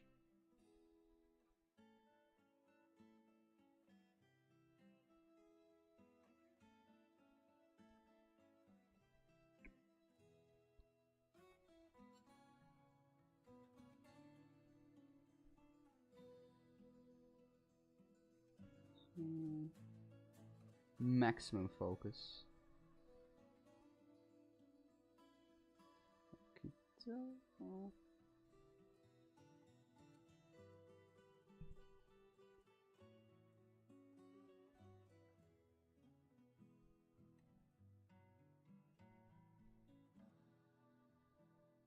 Maximum firepower.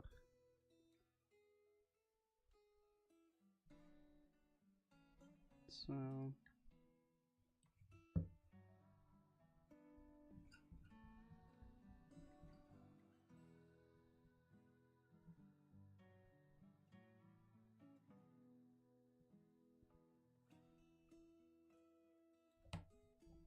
let me see. There was something else I had to do for the highlights. Wait, oh yeah, I remember now. I remember. Whew. Or remember, sir.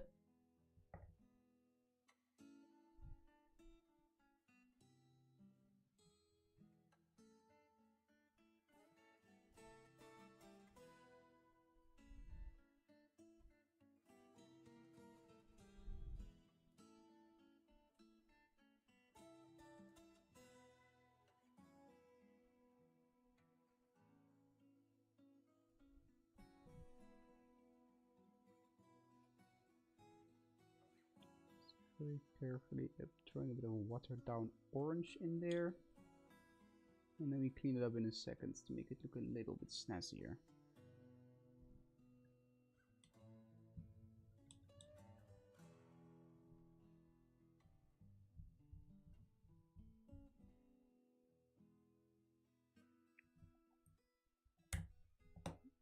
Yeah, that's also just funny. Some great fancy vampire lord on his throne. I'm like, yes, of course. None shall challenge mighty vampire lord. And then a bunch of British hooligans just storm into the castle and absolutely break everything.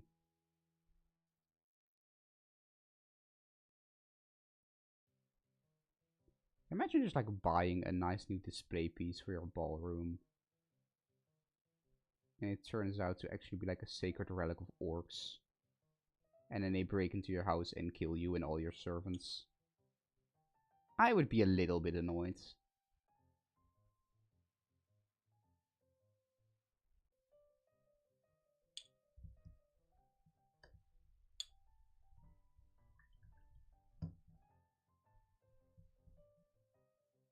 Just a smidge. A bit miffed, perhaps. Slightly peeved.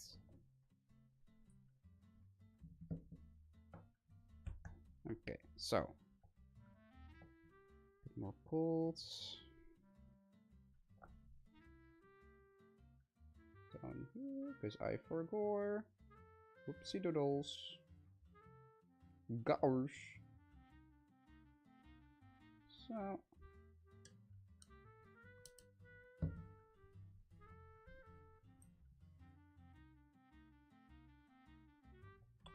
Then we just add a few more silver details.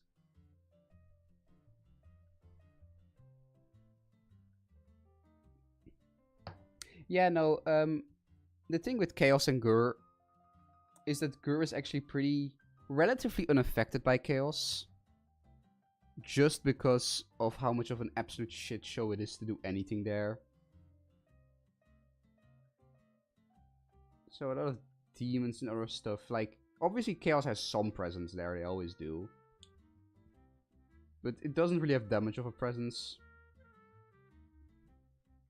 Just because even demons can't really handle, like, spiders the size of a house just casually bursting through your window.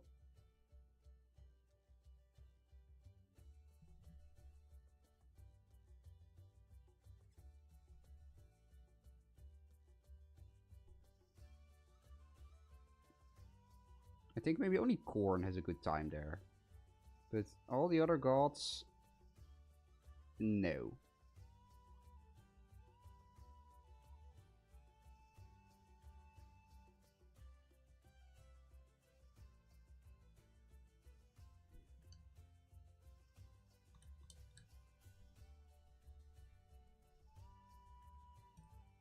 Okay, well, look here.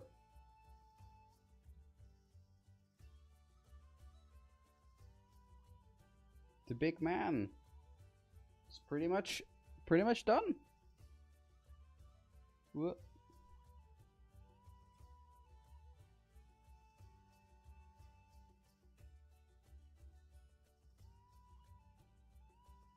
Wow. I'm just gonna add a little bit of a spark in those crystals.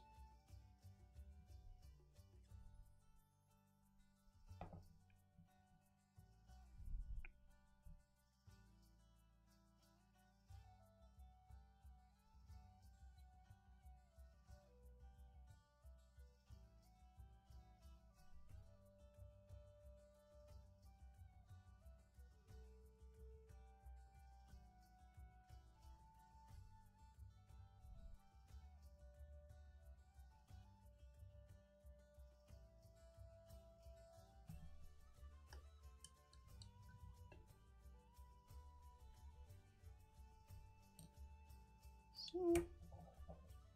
Righto, neato. I think I'm just gonna... I'm not gonna do like all the basing on stream, but I am at least gonna do the rock he's standing on. Because that's like barely any effort anyway, might as well. Oh, now that I'm here anyway.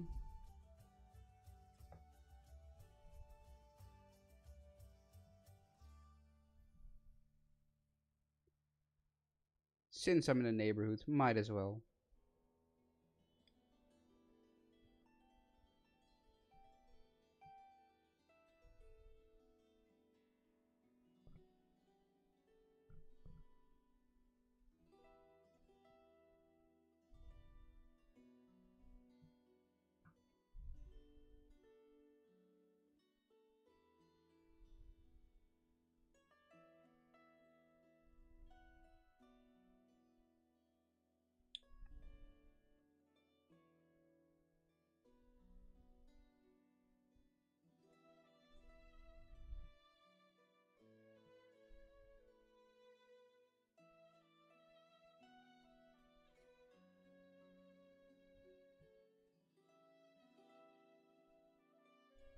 Why, thank you, thank you.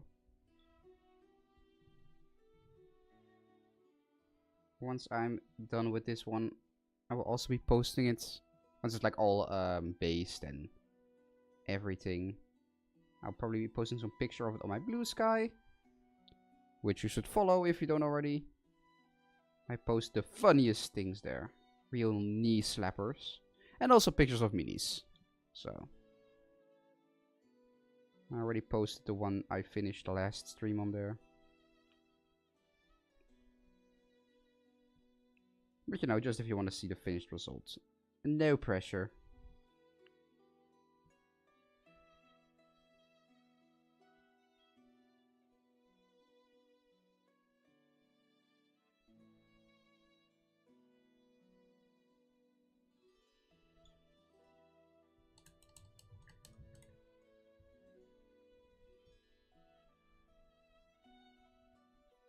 So, wow.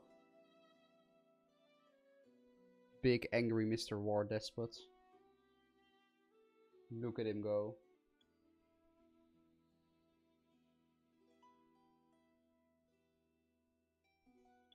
I am playing Legion Remix actually. Currently, actually, first time I'm leveling a Paladin.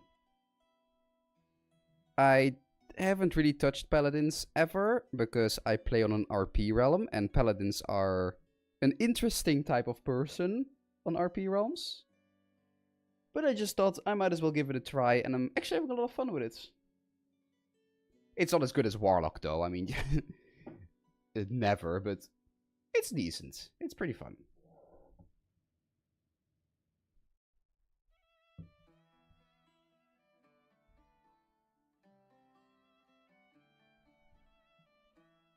Let's see here.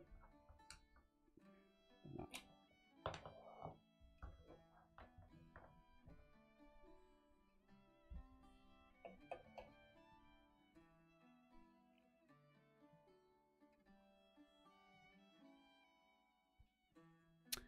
I mostly play on Archendawn EU. So as I said, an RP realm, which is pretty fun actually. I like this. I like the server a lot. Like it's a pretty fun realm. But Paladins specifically are just they are a type of person. They are a very unique breed of human. Specifically a human paladin. Specifically a male human paladin. Most specifically, a male human paladin with a pale skin color. Those are interesting.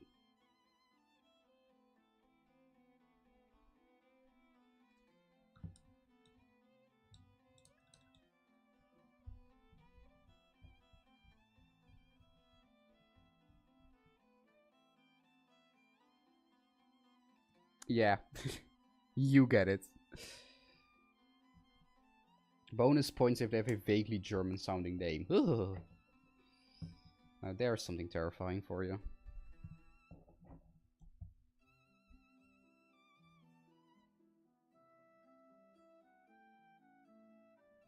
Yep. The few times I have tried RP, I've quickly learned to avoid the cathedral district like the plague.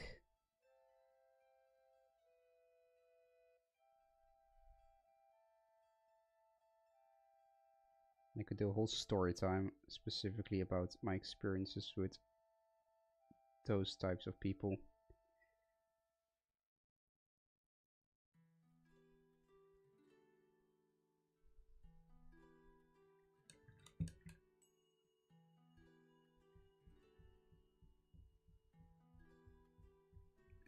I mean, hey, Manari warlocks are slay. What can I say?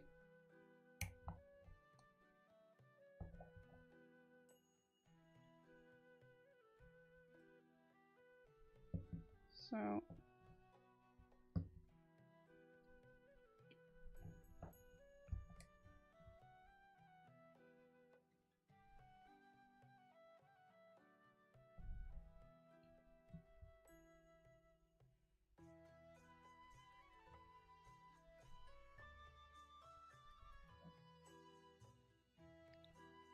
giving the rock a little extra coverage.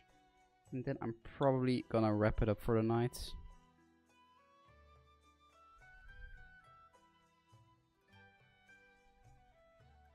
Once this rock has reached the proper amount of grey.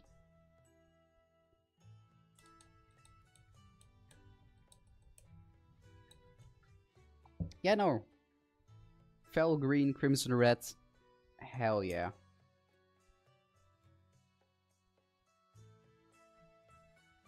Okay. Whew.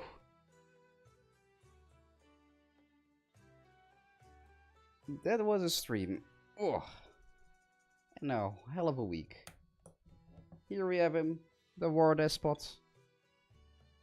Gonna finish his base on stream. We're gonna finish his base off stream, and then post some pictures. Thanks all of you for coming. It was fun chatting. Especially unexpectedly about WoW at the end. But that's fun. That's great. So...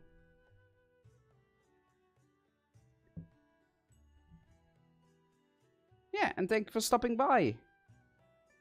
I wish you all a wonderful, wonderful evening.